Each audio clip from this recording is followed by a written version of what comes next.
नमस्कार दोस्तों, polytechnic study centre में आपका फिर से एक बार स्वागत है।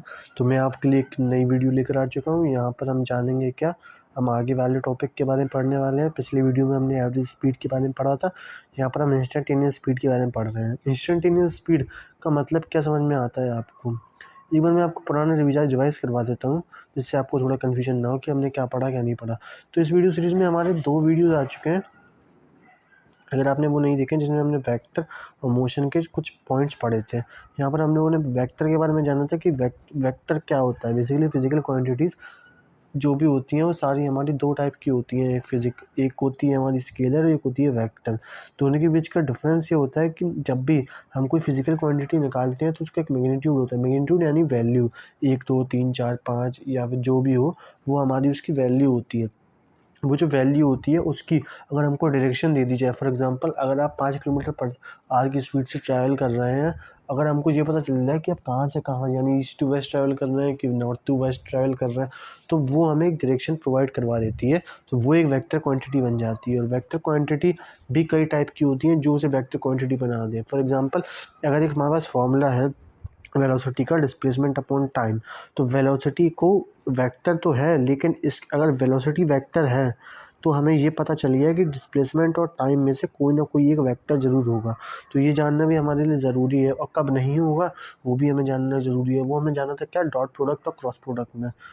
यहाँ से हम लोग जाना था अपोजिट वेक्टर और इक्वल वेक्टर, जहाँ पे हम लोगों ने क्या पढ़ा था कि इक्वल वेक्टर क्या होते हैं, जब सेम डायरेक्शन में ट्रैवल कर रहे हैं तब उनका हम एडिशन करते हैं, अपोजिट में कर रहे हो तो उनका सब्सट्रैक्शन करते हैं। यूनिट वेक्टर के बारे में जाना था हमने। ट्राइंगल और पैरेललोग्राम दोनों सेम होते हैं, लेकिन यहाँ पर tan अल्फा की वैल्यू अब ऐसे याद कर लीजिए, sine theta upon cos theta. यहाँ पे मतलब b sine theta upon b cos theta plus a करके आप याद रख सकते हैं इसे। हम लोगों ने यूनिट वेक्टर जाना था कि क्या होता है, मैंने बताया था आपको, ये चीज़ याद करने वाली है आपकी। और हम लोगों ने डिफरेंट चीज़ें पढ़ी थी, लेकिन सबसे इम्पोर्टेंट थी जो हम जहाँ पर हम आए थे, इंस्टेंटेनियस स्पीड। तो इंस्टेंटेनियस स्पीड क्या होती है बेसिकली?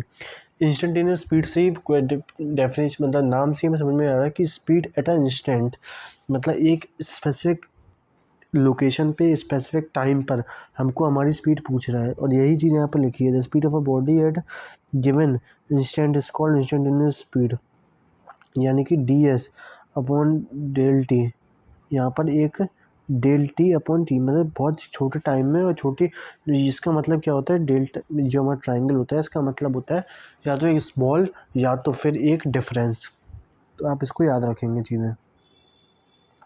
वेलोसिटी का मतलब क्या है, rate of change of displacement with respect to time is called velocity. It is a vector quantity represent by v meter per second. और ये इसका ऐसे करके आप याद रख सकते हैं, total displacement upon total time taken. Instantaneous velocity क्या होता है?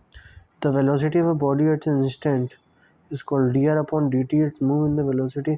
Average velocity क्या होती है, ये चीज़ें हमें याद रखने की ज़रूरत है। v1 upon t1 when a body is traveling with v1 for t1 time and v2 with t2 time। तो आप इसको भी यहाँ से याद रख सकते हैं। एक्सेलरेशन क्या होता है बेसिकली?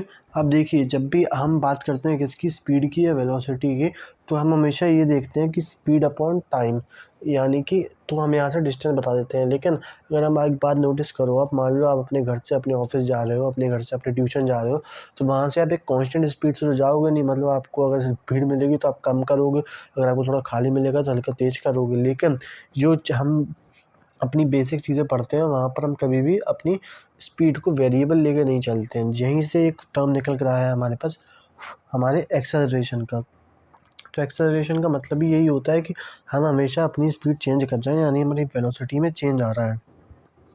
तो the rate of change of velocity is called acceleration. Its unit is meter per second square, क्योंकि हम वेलोसिटी अपॉन टाइम लेके चलते हैं। वेलोसिटी खुद अपने आप में डिस्टेंस अपॉन टाइम होता है। तो यहाँ से डिस्टेंस अपॉन से यहाँ से हम इसको निकाल सकते हैं। रिलेटिव वेलोसिटी, यही चीज़ हमने पढ़ी थी वहाँ पर जब हमने 2 ट्रेनों का एग्जांपल दिया था पढ़ने के लिए पिछले वीडियो में। इक्वेशन ऑफ मोशन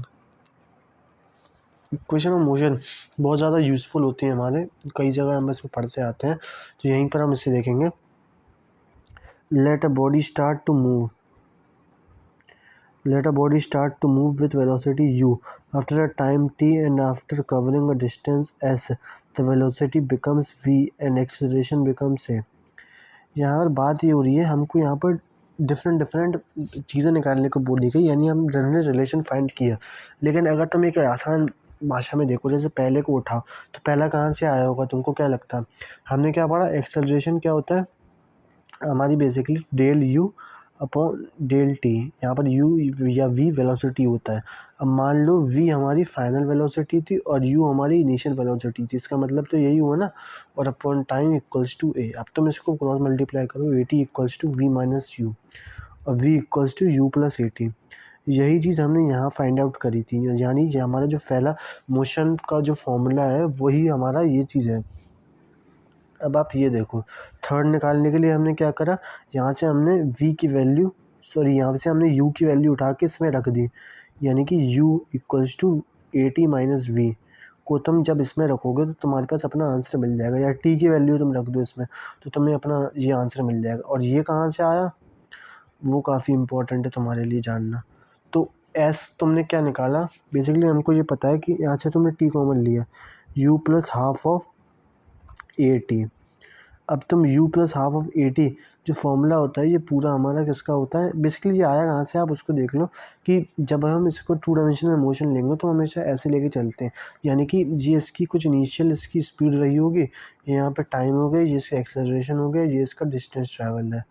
तो हम इसको यहाँ से लेके चलते हैं। अब जो ये ग्राफ है, इस ग्राफ के different different shaded portion different different हमारे मोशन को कवर करते हैं, तो यहाँ से हम इसको निकाल कर चलते हैं।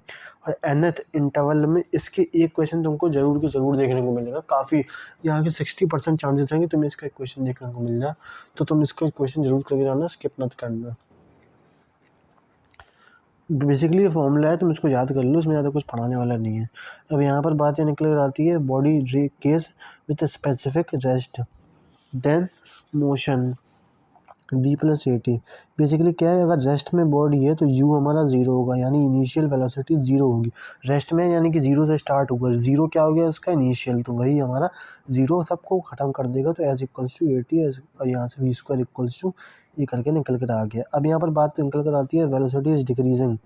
अगर वेलोसिटी डिक्रीज़ हो रही है यानी ए हमारा नेगेटिव होगा। बेसिक बात ये निकल कर आ रही है, हम हमेशा क्या लेके चलते हैं, हमारा इनिशियल हमारा छोटा है और फाइनल बड़ा है। तो लेकिन डिक्रीज हो रहा है तो इसका मतलब क्या है कि मान लीजिए हम 100 किलोमीटर पर आवर की स्पीड से ट्रैवल कर रहे थे, फिर हमने अपनी गाड़ी धीमी करी क्योंकि हमें देखा कि आगे ट्रैफिक है, तो हमने धीमी करी, यानी 100 से हमने धीमी करना चालू करी और हम 50 पर ले आए। तो हमने क्या करा, हम इनिशियल माइनस फाइनल करते हैं ना, तो फाइनल हमारा क्या हो गया 50, क्योंकि 50 पे हम लेकर आ गए उसको। अब 50 माइनस 100 कर देंगे तो आपका -50 आएगा। तो इसका मतलब ये हुआ कि आप यहाँ पर रिटार्डेशन हुआ आपका, ये एक टर्म होता है, इसको आप याद रखेंगे, रिटार्डेशन। तो इजीली यहाँ पर सारा माइनस लेके चला गया हमारा। अब यहाँ पर हमने और क्या टॉपिक्स लेकर चले कि if the body is in uniform speed then the motion is converted into ये। यूनिफॉर्म स्पीड में क्या हो गया, बेसिकली ए हमारा ज़ीरो हो गया, तो यहाँ पर U A plus a T होता है तो उसको ज़ीरो कर दिया, प्लस 2as होता है उसको ज़ीरो कर दिया, plus half A T square होता है उसको भी ज़ीरो कर दिया। तो ये हमने यहाँ से लेके चला। अब यहाँ से अपवर्ड मोशन और डाउनवर्ड मोशन की बात आती है। मोशन अंडर ग्रेविटी काफ़ी इंपॉर्टेंट ब्रांच है फिजिक्स की, पूरी एरोनॉटिक्स इसी पे डिपेंड करती है कि जी की वैल्यू क्या है, अपवर्ड मोशन जा रहा है कि डाउनवर्ड आ रहा है। तो आप ये बताइए, जब आप अपवर्ड मोशन आएगा आप सोचेंगे सर डाउनवर्ड मोशन में ग्रेविटी एरोनॉटिक्स का क्या इंपॉर्टेंस। अब आप ये बताइए, जब हम रीयूजेबल रॉकेट यूज़ कर रहे हैं तब हमको ये भी तो पता होना चाहिए कि वो जो ऊपर से जो रॉकेट का पार्ट आ रहा है वो कितनी स्पीड से आ रहा है, कैसे आ रहा है, तो वहीं पर ये चीज़ें अप्लाई होती हैं हमें।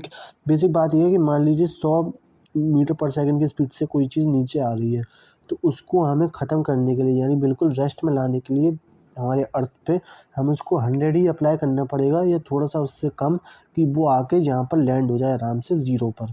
तो यहीं पर बात निकल कर आती है, तभी यहाँ पे हम अपवर्ड मोशन और डाउनवर्ड मोशन दोनों ही कवर करना है। क्यों करना है, डाउनवर्ड मोशन देखो जिस स्पीड से Elon Musk basically reusable rocket पे काम कर रहा है, तो उसके लिए ये चीज़ बहुत ज़रूरी है। क्यों, अगर ये गलत होती इन्फॉर्मेशन तो जब वो बेसिक क्या करती हैं बात, कि जब ऊपर से रॉकेट काम कंप्लीट करके नीचे आता है तब उसमें एक नीचे से आप थ्रस्ट का फोर्स लगता है जो उसे ऊपर को धकेलता है, जिसके कारण उसकी जो स्पीड होती है इनिशियल उसे वो कम करता है, उतना कम कर देता है कि वो आराम से आके लैंड हो जाए। लेकिन अगर हमको मान लो ऊपर की स्पीड नहीं पता होती तो हमको ये कैसे पता होता है कि हमको नीचे से कितना फोर्स उस पर अप्लाई करना है, कितनी वेलोसिटी से वो नीचे आ रहा है, कि हमें कितनी फोर्स उससे अप्लाई करते हैं।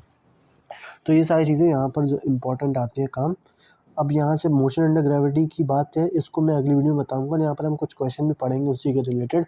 तो चलिए मिलते हैं अगली वीडियो में। और अगर आपको पॉलिटेक्निक एंट्रेंस एग्जामिनेशन का हमारे कोर्स लेना है पॉलिटेक्निक स्टडी सेंटर से, तो आप मेरे को कमेंट में क्वेश्चन कर सकते हैं इसके बारे में। धन्यवाद, मिलते हैं अगली वीडियो में।